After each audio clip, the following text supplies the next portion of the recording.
Right, good morning, everyone. Really nice to be here. I'm just going to share my screen and we'll make a start. Sorry, I'm not that familiar with Zoom, so please do bear with me in terms of screen sharing, etc. Linda, can you see that okay? Yes, I can. Thank you, Jamie. Oh, brilliant. Excellent. Okay, right. Well, we'll make a start. So yeah, thank you, Flo. Thank you, Daniel, as well for the last session, and thank you to you all for coming today and being part of our workshop.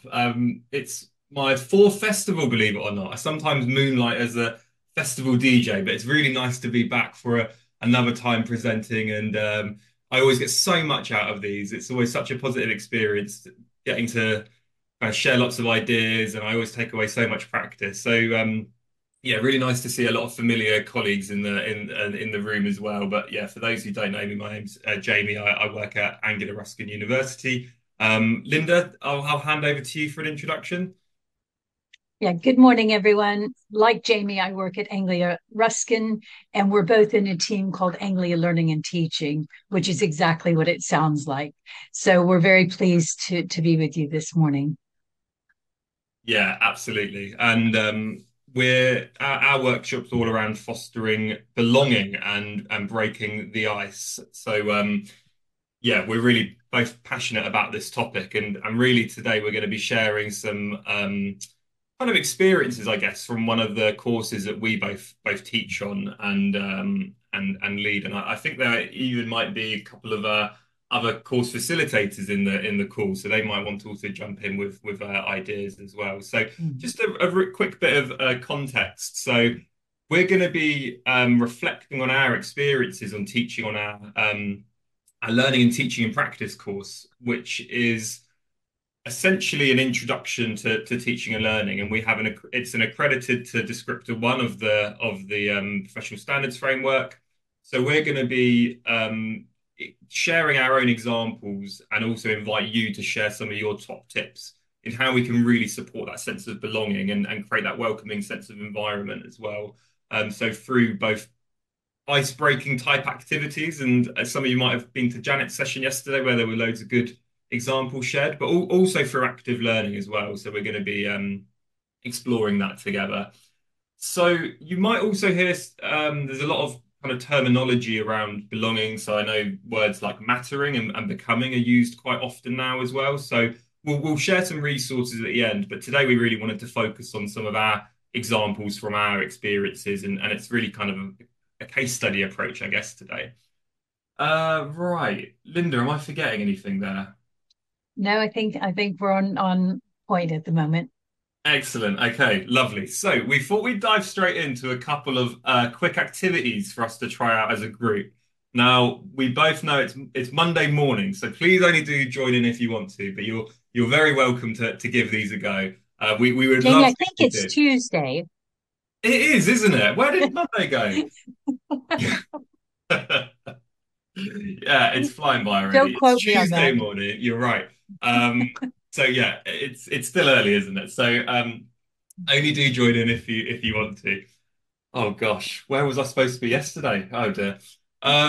Right, so this is our home scavenger hunt. So how this works, and we do this with our group when they first start, is we ask them all to switch off their webcam. So please, if you want to join in, please do follow the instructions here. So switch off your webcam is the first step.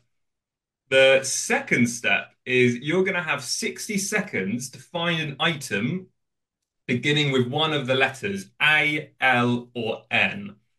Now, if you can be the more creative and the unique, the better. If you can find an item with all three of those words, then that's super impressive, and you win the whole game here. We actually had we our course is called LTP, so we had someone once found, or they had a lemon tree in a pot, and they actually had all three letters, which was incredibly impressive. We've had some very fascinating items here. People sometimes show their pets. Sometimes the pet doesn't look too happy about that being shown to a webcam, but we've also had very random items, a lot of kind of, yeah, very random stuff. But anyway, So the more creative, unique, the better. But then we'll hear from some of the group. So please tell us your name, item, and then what brings you to the workshop today. So if you do want to join in, please do. 60 seconds, any items around you. Yeah, off you go, and we'll come back in 60 seconds. Okay, nice. So, yeah, we probably only have time to see one or two of these, but if you do want to show your item, please do turn your webcam on and show it proudly to the screen. That would be very nice to see. Oh, wow, we've got some amazing, well, a lot of lanyards. Yeah, that's a good one, isn't it, for an L? I can see some sweets. Paolo, you've got it I'm looks using like the a Latin name, lepus, for Oh hair. wow. Oh, that's an amazing one. Oh, well done. Beth, yours looks fascinating. It looks like a tomato. Oh, it's an apple. Ah, of course. And then a notepad and what looks like a lighter. Wow, all three. Excellent. We've got lots of with nail files. Ambrose it looks like an egg or a lemon. A lemon, yeah, gotcha. Yeah, that makes more sense. Wow, excellent. Very, very well done. And Louise, you've got a lovely pack of pine nuts. Yeah, that works, doesn't it, for Anne? Yeah, good job. Very, very good. It's Very they are creative. Alesto nuts from Lidl. Oh, wow. I'm Wow. sorry, that That, wins. that is very, very good. So what we would usually do here is we usually have a group of about 20 to 30 and we go around at this point and we share our items and we say our name and then we say what kind of is bringing us to the course. And it's a really nice introduction, especially because we're doing it online, to get to know the group a little bit, but it also puts pressure off those introductions because it can center around an item, so it brings a bit of kind of fun into it. And it can give students the opportunity to share something kind of meaningful for them as well, or quite fun. So yeah, very, very good items. I'm very, very, very impressed. Right, Linda, I think we're going on to the My Name Is, aren't we? I'll just reshare my. Do you want me to share my screen? Is that easier? Yeah, if you're happy to. Yeah, there we go. So on this set of icebreakers, we have incorporated some into the LTP course, but they were designed in the early days of our first lockdown in March 2020. And this first one has been inspired by working with a lot of international students over the years, where we find naming conventions can be very, very interesting and exciting. So you can see for yourselves. I'm sorry, I've just moved the camera off center, so I apologize for looking to the side. So this is one that has been very successful in some activities I've run. And it's interesting when you get people to start talking about their names, if they're happy to, you start learning a lot about an individual, about their family, about their culture, and about some of their priorities in life. So this, a lot of this was just to kind of play with it and probe a little bit further. Maybe we could go to chat just for a minute and see, are there people who know what their names mean, first or middle or even surnames? Surnames are really fun. Medieval history is my field, so that's I love place names and surnames. But if there's anything you'd like to add about your name, and then we'll take this a little bit further in a moment. So anyone know about their names? Ah, okay, cool. Oh, Sarah, nice. So if you've got your chat open, you've probably already learned two things: one about Alexander and one about Sarah. Maeve, lovely. Yeah, Felicity, that's a brilliant name. Oh, canoe maker. Well, that wins the prize today, I think. Intelligence above the clouds. That's gorgeous, Wyron. All right, lovely. So you can see. Oh yeah, I could play with this forever. Laughing Fair Warrior. Well, I don't know. That may win the prize too. Of the gods, of course. Very nice. All right. You can see already how this generates so much discussion. And I do like finding out, and part of this is curiosity too, whether people are using family names from an aunt or a great uncle or a grandfather. And if not, do they know why not? Again, some really amazing naming conventions. And I love asking number 4. A lot of us as teenagers, particularly, hated our names. And so if you could choose another name, what would that be? I think that does help if you have a little age behind you, but maybe not. All right, Jamie, if you'll go to the next slide for us. And this was my replica. So what I did for all of these icebreakers, and I'll show you some of the other ones, is these were all digitally based. So I gave suggestions around the technology they might use and what they might do. Now, I didn't fill all of mine out, but I put an image of a very famous Linda, although she spells hers with a Y. That's Linda Carter, for those of you who might not know, the 1970s Wonder Woman. And again, if people can start bringing in images around their name, if we had time, this would be really fun to play together. I have a feeling, given the definitions you just provided, we could have some really amazing images. So, Jamie, if you take us to this next slide, please. And here are 4 other activities that we created. And I should say, one of our colleagues in the team, she really helped me with the technology side of things. But what we did is we also graded them according to their complexity in terms of setting them up. 4 of these were designed to be asynchronous. The other one, ideally synchronous, but could be asynchronous as well. And by the way, the 2020 time capsule was a very interesting discussion point, given that most of us were in our kitchens or bedrooms even working at the time. So thinking about what were we able to engage in and what might we be able to put into that time capsule. And I really encourage that it be a positive time capsule, not one with masks and COVID tests, although that could have been very interesting too. All right, I'll stop there and go back to Jamie. Thank you, Linda. And yeah, some amazing names meanings on the chat. Some of them are so beautiful. They're really, really nice to read through. So yeah, thanks all for sharing those. So we'll just show you a couple of other things we do within our group now. So we've shown you a couple of activities, the My Name Is and the kind of home scavenger hunt that we do when we meet the group for the first time. But the course is currently split. It's kind of a hybrid style. So we have a few online days and some face-to-face days. So the ones we've shown you, we tend to do on when the group are meeting online. But then when we do meet in person for the first time, we like to have something right at the beginning to really help the group get to know each other in person. So we do something called human bingo. Now, I think this actually came up in one of the icebreakers, the icebreaker session yesterday.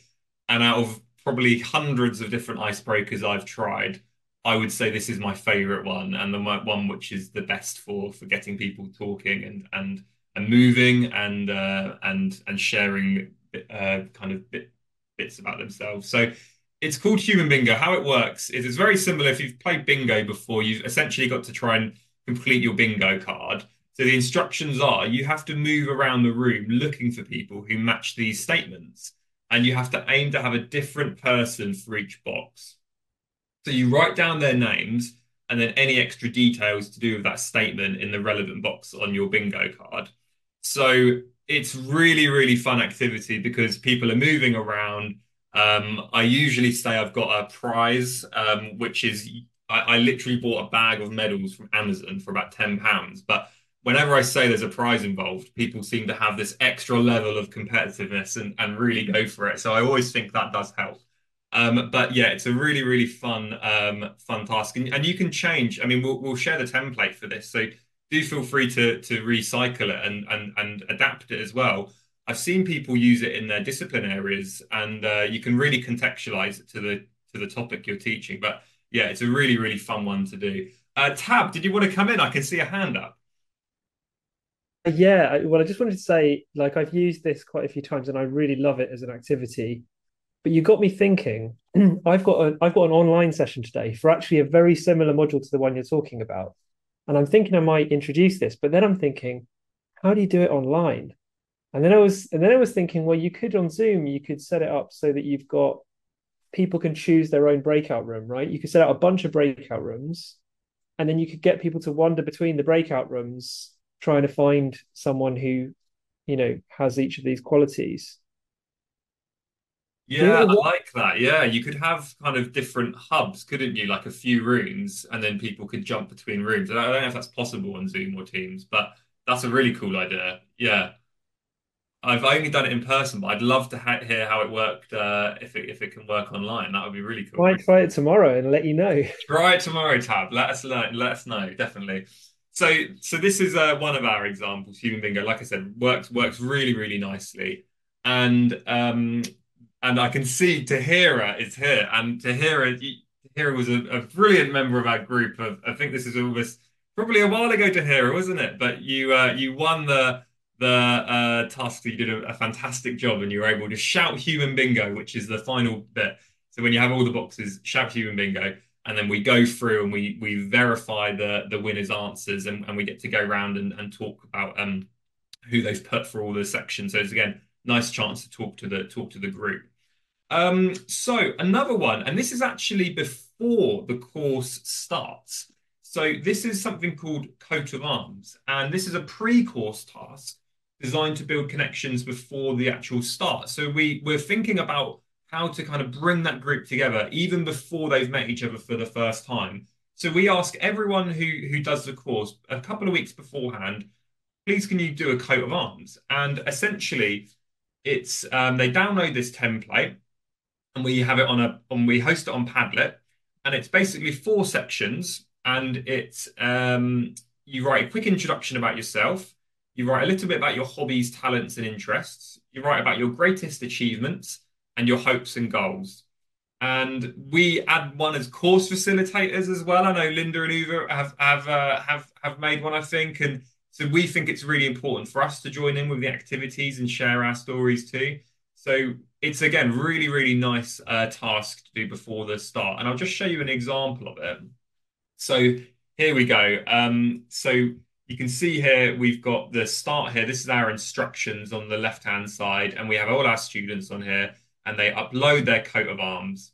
And then people can read through and they can get to know each other right before the start of the course. And we always kind of write a comment just saying thank you for sharing. It was really nice to hear a bit more about them. So we're seeing those connections built even before they've met each other for the first time, which I think is really, really powerful. And I've even overheard some conversations, people say, oh, I saw this in your coat of arms. And, you're already building those kind of friendships and people have things in common before they've even met each other for the first time, which I think is really, really incredible. So yeah, I really recommend doing some sort of pre-course task, a couple of weeks beforehand. Helps the group get to know each other. This is one of my favorite ones as well. It's called the walking challenge. I'm currently doing my doctorate in education, and this is I'm looking into outdoor learning, physically active learning, and I've tried to kind of introduce it a little bit into the course. And one of the things we do is a walking challenge. So this one here is participants are divided into teams and they're given a challenge card to complete. And again, we can share these in the resources. And they have to complete these challenges whilst going on a short walk. So essentially, we ran, and we usually do this in the middle of a day when we're together in person, and we feel it again breaks up the kind of the day a little bit because some of the day is obviously in a classroom, and it's quite a nice opportunity to get out of the classroom and walk around for a little bit.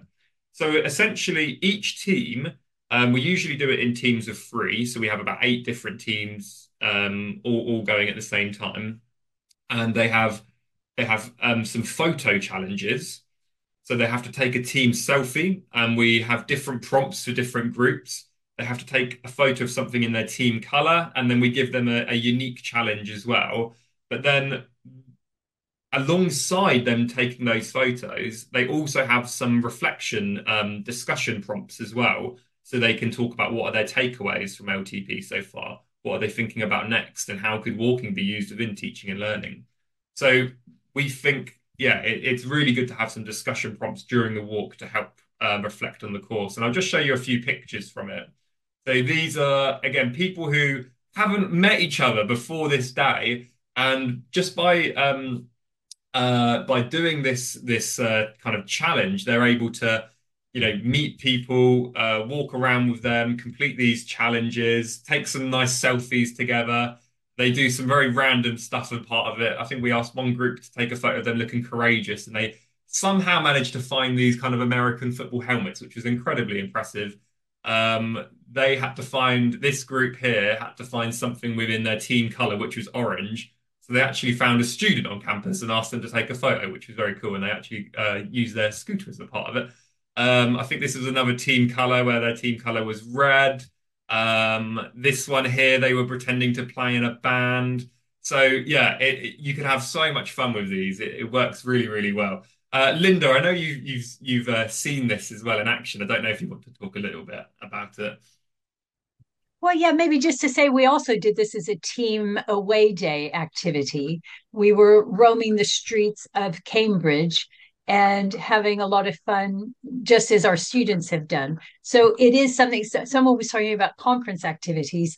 I think the more we get to play, the more we get to interact and shed some of those professional maybe buildups that we have that restrict us. I think it's a beautiful way to engage, and it reinforces how lucky we are to be working in HE as well.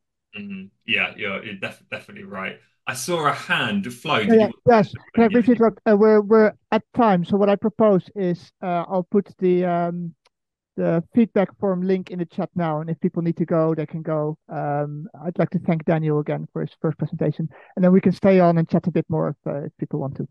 But Oh, thanks. great. Yeah, we've got I think maybe five minutes left, if that's Yeah, okay yeah, with yeah, everyone. yeah, absolutely. But just in case people do need to go at the time. Yeah, perfect. Thank you, Flo. We were in our flow there, so no, thank you for coming in. Right, let's go to active learning next. So, Linda, we're gonna go over to you, I think.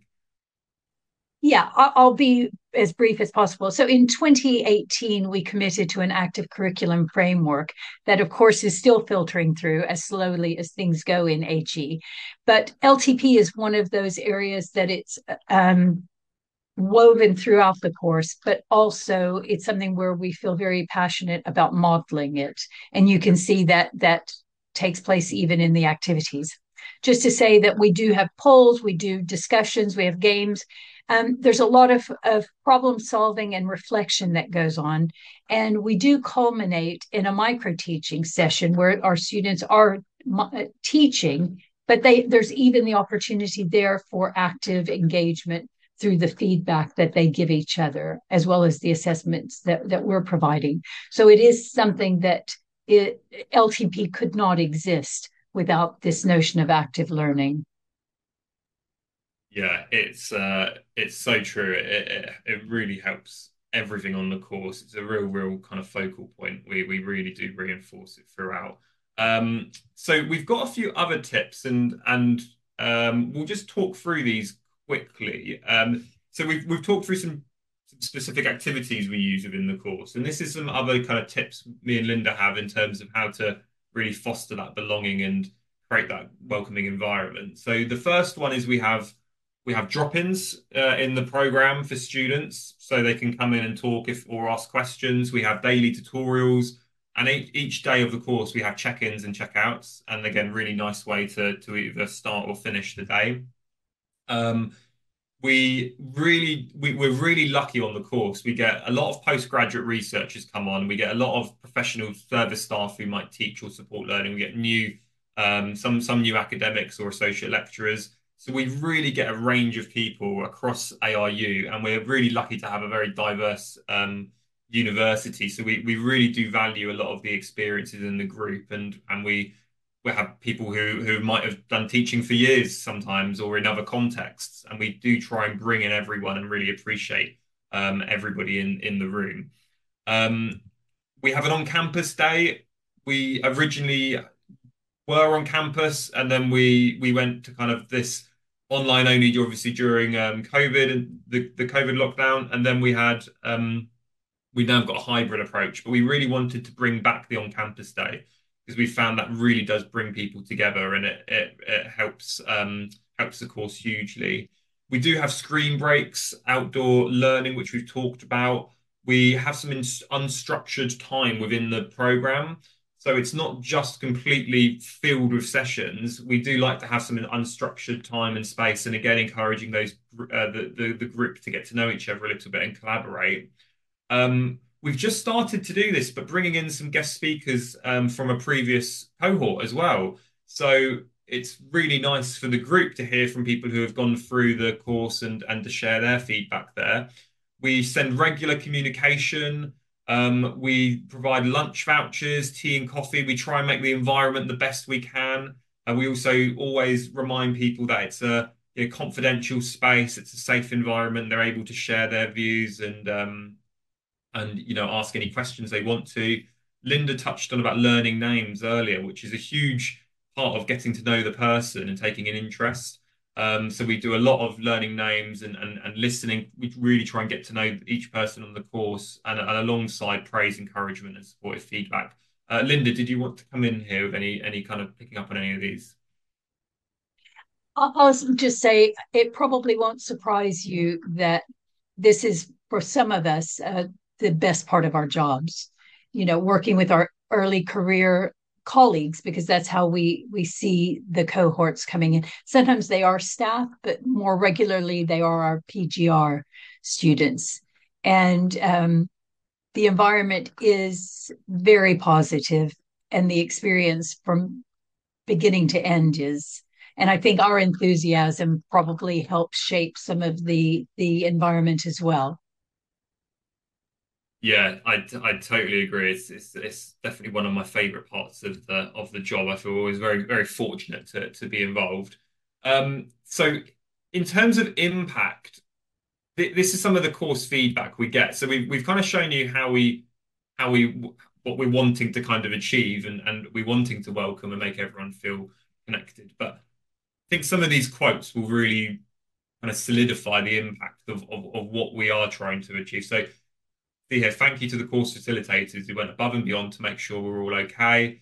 For the first time, I really felt like I belonged to a group. I really like this quote because they actually use the phrase sense of belonging. So I was like, oh, brilliant, that's a really good one. I made great friends as a result of the course. I expanded my teaching network. The sessions on campus were easily the best part of the course, especially the getting to know you activities. I loved the course. After signing up, I had second thoughts because I felt like I'd be out of my comfort zone. But everyone was really lovely. Staff team as well. It was a really positive experience, and the outdoor learning activity was great. Nice to know the group a bit better, and was nice to switch to class-based activities. So you can see, hopefully, the impact of some of the methods we've introduced. And I think, yeah, one student said they want to turn it a lovely training platform. I always like that one because it was called LTP. So yeah, I always like to tell the group about that one. Right, well, we've got a final thing, which is just a quick Menti. I'll post a link in the chat. This one is just really asking your best tips to foster belonging. So I've posted the link. What we'll do is I think we'll just wrap up if that's okay, Linda, and then maybe we can go back to the Menti afterwards quickly.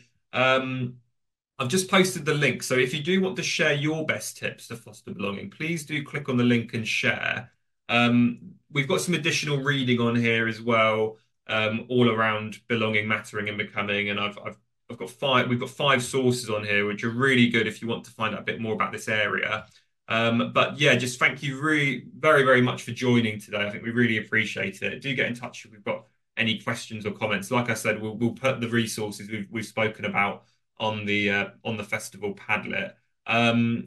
Maybe we can go back to the Menti. If like I said, if you are able to post anything on there, then we can post the results later on in the Padlet as well. So please do add some thoughts on there if you want to.